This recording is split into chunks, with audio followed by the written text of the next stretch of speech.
This is Gracie Ray with Sanity Studios Film Podcast. This is episode 3, and this is an inspirational one because trolls, and critics, and all of the people out there who keep telling us that you have to do it this way or that way or whatever, but there's really no book that explains this is how you are successful in Hollywood. This is how you are successful as a filmmaker. This is how to get funding. This is how to get distribution. This is how to get an agent. It's not there. It doesn't exist because this whole model is not based on 1 + 1 = 2. It just doesn't work that way. And so all of these people are sort of spinning out, doubting themselves as actors, as directors, as producers, especially independent filmmakers, because basically all of these independent filmmakers came out in the 90s, funded their own projects, sent them to film festivals, and then got huge contracts with studios and were able to make 3 movies or follow-ups to their original movies, and they had careers, and that's awesome. But it's not the 90s any longer, and I think we get that. We don't need it bludgeoned into our consciousness. Hey, it's not the 90s, you're not going to get a deal. We get it. But this can also be a good thing. We don't have to mortgage our house to make our films, but there's just so much negativity out there, and there's trolls, and there's critics, and there's so many people out there that are just telling you nonstop, you are not going to be successful. You are not going to be successful at this. There's no space for you. There's no room for you. And if you go about it in a way that paces yourself or embraces the learning process, if you dare to make fucking mistakes, how dare you? You are not going to be successful in this industry, and you're a piece of shit, and it's your fault for not fighting harder. Holy shit. People are so rough and mean and genuinely mean. We're at the process of exploration. We're not trying to make $20 million films, schmooze these Hollywood people to get them in our films or to give us money. We're just not interested in that right now. And yet that's the whole reason why we're called Sanity Studios, because we're not doing things the way that other people are doing things, and we're certainly not doing things the way that people tell us to do things. We initially wanted, and usually with distribution, you try to get theatrical, and the very last approach is to go through VOD, video on demand, whether that's Netflix, Hulu, Amazon, whatever, any type of online streaming service, subscription, transactional, whatever. We always knew that that's what we wanted because we wanted our movies out there, especially these original documentaries, more than we wanted theatrical release. So we made films that were there for information and were there to provide people with information, which is what documentaries do. And we're putting them out there, and we're making documentaries that are actually shot in a day, maybe 2. And we think very well produced, especially when we've seen, other things out there, and we've kept our budgets really low. And it's been a really amazing process of learning and building and also being able to put it out there and still make money. We can't retire, but we're not really even interested in making hundreds of thousands of dollars or millions of dollars at this point because we're just not there yet. And it doesn't matter how old you are. It doesn't matter how long you've been, in the industry as an independent filmmaker, especially with this climate. If you don't have an extensive resume, you can't expect yourself to just jump in the game. And if you do want that, then you're gambling a little bit higher, right? They say that this industry is more of a lottery. Then you're, doing like Robert Eggers did with The Witch, and he wrote it himself. I'm just taking a look at his filmography right here. Okay, so The Witch, 2015, he wrote it, he produced it. I don't know if he produced it because it doesn't say that he's a producer. It just says that he's a director. But I would assume he at least had to be an executive producer, but it doesn't. It just says that he was the director and the writer and that there was other people who produced it. All right, cool. So that was 2015, and it was the first that we saw of this director. And we really haven't seen him except now, 2015 to 2019. 4 years difference there. Now he's doing The Lighthouse with Robert Pattinson and who is this other guy? And William Dafoe. And it's drama, fantasy, horror. It's definitely within the same, genre that we're used to. But if you take a look at his IMDb, and you think that this was his first, you would be sadly mistaken. This was not his first film. He didn't just hit one out of the park and bada boom, he was done. Before The Witch, he was a wall designer, a director, and a writer of another short, production designer. He obviously does a lot of costume design. He did a lot of shorts. He did a lot of shorts. Let's see here. Starting with Hansel and Gretel. I mean, you can look him up on IMDb, but there's an extensive history before he was ever capable of making a feature film. Congratulations, Robert Eggers, by the way. But most people would look at him after he finished The Witch and said, you need to make your follow-up. You need to make The Witch too. And I have to appreciate that he's not doing it that way. And when we look back to the 90s and we saw these people who are successful, they were not successful because they did things the way that they were told to do things. They were successful because they did it for themselves. They believed in themselves as filmmakers and, they made huge risks or, decided to do it on their own or found a way. And I think that even the best of intentions these days can also make us feel really shitty about ourselves by saying you have to do this, and this is the right way of doing it. And if you're not successful in this industry, if you're not making money, that's because you're not doing it right. And that's just not true. It's just not true. So if you're listening to this and you have made short films and it hasn't been seen, or you're not making it to festivals, it doesn't mean that you're not going to make it to festivals. It doesn't mean that your next short film isn't going to be the one that does get into Sundance and does give you the recognition that you're looking for. If you've had a lot of rejections from agents, cool. There's like 100,000 agents out there. So if some dude told you that your work was a piece of shit, fine. Fuck you, dude. Then you don't get me. That's fine. And you keep working on your craft. And if you have people trolling you on the internet, someone said about my last film, what was the last comment? Oh, so stupid. That I should be embarrassed to have my story out there. I mean, the whole message of our documentary was obliterating shame. And then you have people trolling you on the internet saying what an asshole you are. People are mean. And we live in a really weird, fucked up, dysfunctional society. And people are hurt, so they go hurt other people. And it's not okay. It's not.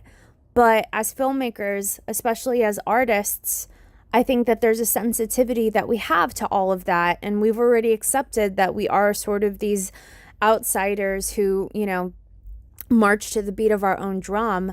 So this is another area where we're challenged to do the same, to not listen to all of the chaos around us and to make films, scripts, acting rules, and to do it for us. There was the girl in, I think, the movie I Can Only Imagine.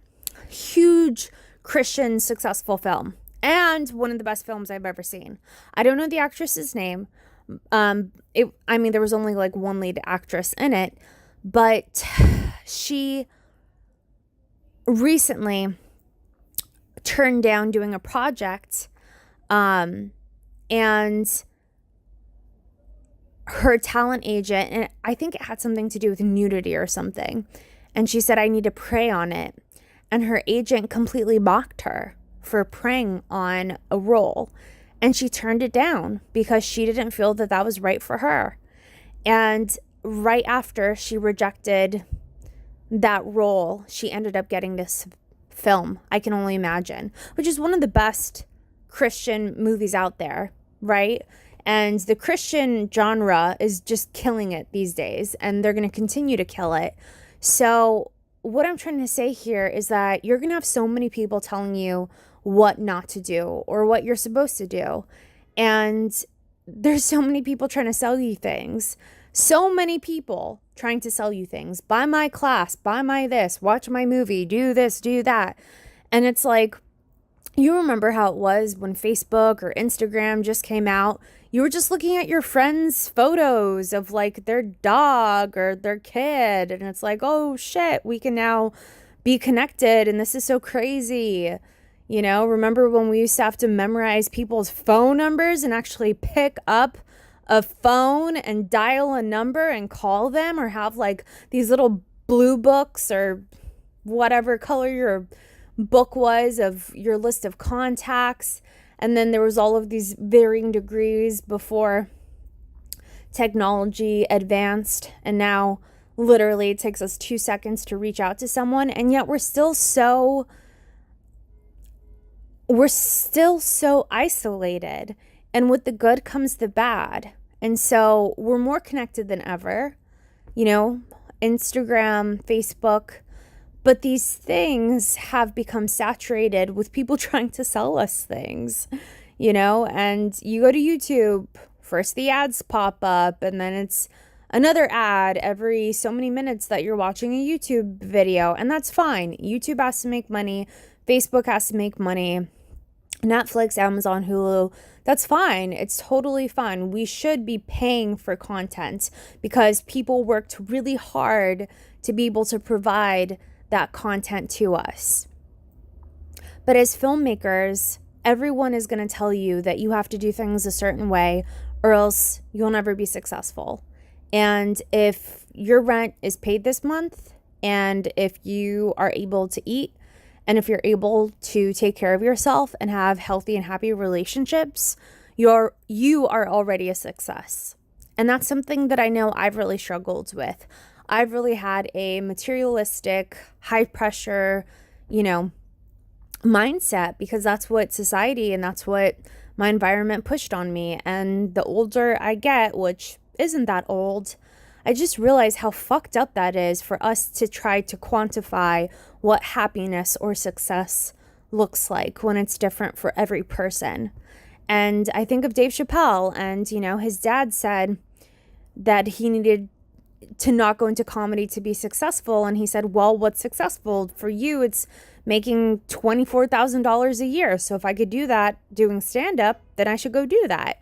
And I mean, now he's signing $1 million deals with Netflix, and that might be the case for us, or it might not.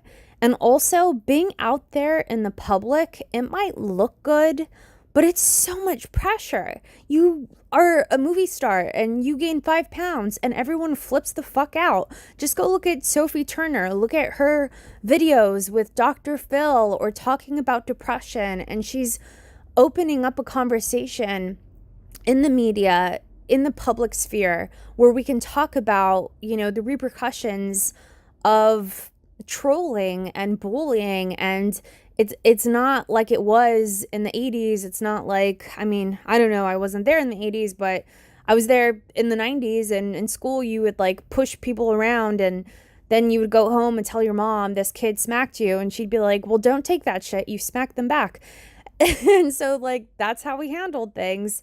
But there's not always a way to do that on the internet, and it never really was a successful tactic even back then, because then you became the bully and no one was really learning how to communicate or how to grow up and be a responsible and respectful adult, because we're all too fucking busy bullying each other. Then you have people who grow up to be American Psycho, and that's literally it. And I know that it might sound like I'm being dramatic, but we have people shooting up synagogues and just doing really shitty things. And a lot of it has to do with the fact that we have so much hate in our society. We have so much hate all around us. And I also don't want to project it onto filmmakers that you have some sort of responsibility to save society and to, put messages of hope out there. I'm not even saying that, because right now I would love to watch The Witch. I would love to just sit in bed and watch a horror movie and that would actually be really pleasing to me. So don't feel that that's what you have to do, because we don't just provide hope and inspiration. We also provide escape to people. And sometimes that's really important. But the message today is that everyone is going to tell you this is how you do things. They're going to criticize you. They're going to be hateful, especially in the media.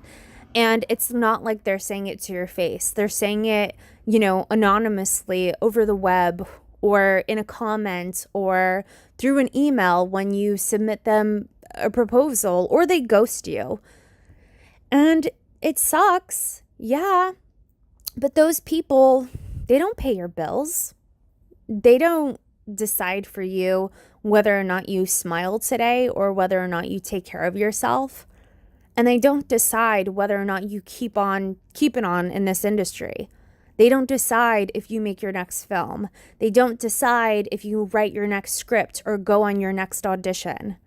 So we've all been there as filmmakers. If you're an actress receiving oh my God, the rejection that I used to get in LA. And if it makes you feel any better, I thought I was a pretty decent actress and I could not book a fucking role. I could not. I really couldn't. So if you're feeling like, oh my God, but I'm such a good actress and it's just not happening, maybe the opportunity just hasn't come yet. Maybe you have to make your own opportunity.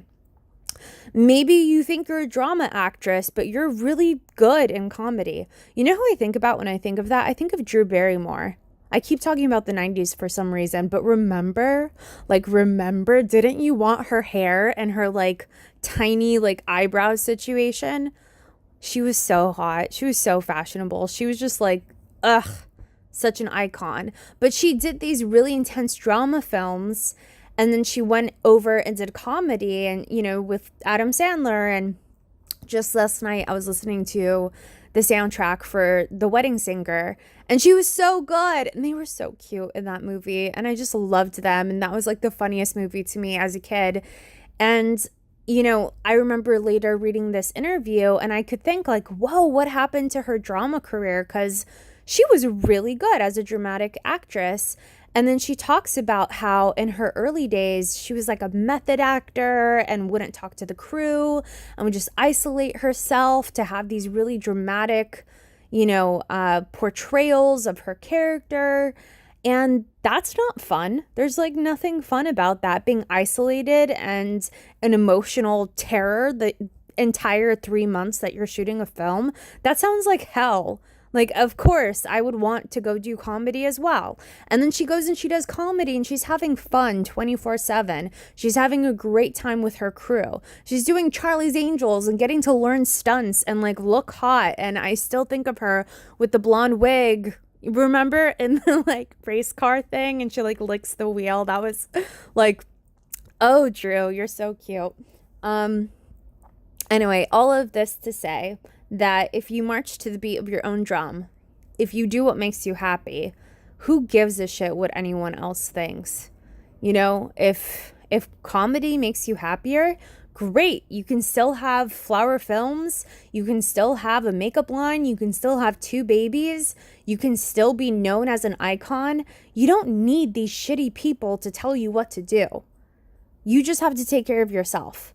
And if everyone hates your films, well, fuck them. Keep making films, because they're probably not. So they could keep criticizing, but if they keep criticizing you, they have to watch your films and pay money to actually see it. So, let them criticize you. There's a lot of people who have made careers out of being just public, Kardashians.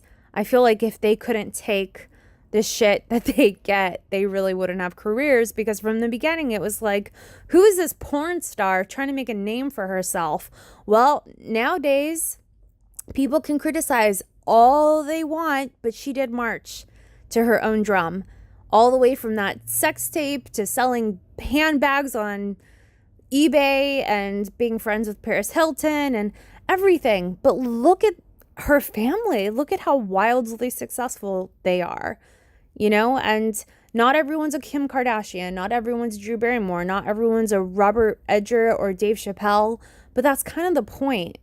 And yet we're trying to put everyone into the same model, into the same box, and we don't all fit. So march to the beat of your own drum. Fuck everyone else. This is about you. This is about you taking care of yourself. And if you can't take it, don't look. Don't look at the comments. Don't look at, what people are saying about you. And follow your heart, because it'll tell you where to go. I hope this has been inspirational to those who might be struggling right now.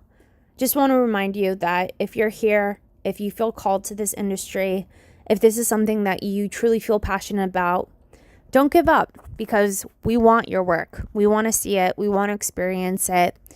And we'll be very blessed to do so.